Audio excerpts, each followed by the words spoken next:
Society has too many prohibitions and too few invitations. Working in our team of 6, we were invited to design an interactive product which had to be prototyped into an interactive and reflective installation. Our installation was set up in one of the side pathways nearby Toowong village. By utilising doors, it enables passers-by to decide whether to open them or not. Each door is covered with various signs promoting prohibition, authority, and law. The signs invoke an emotional response by creating a sense of insecurity.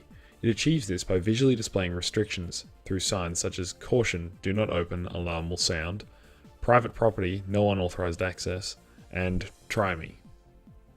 Actions speak louder than words, and our installation is optional. It provides a choice.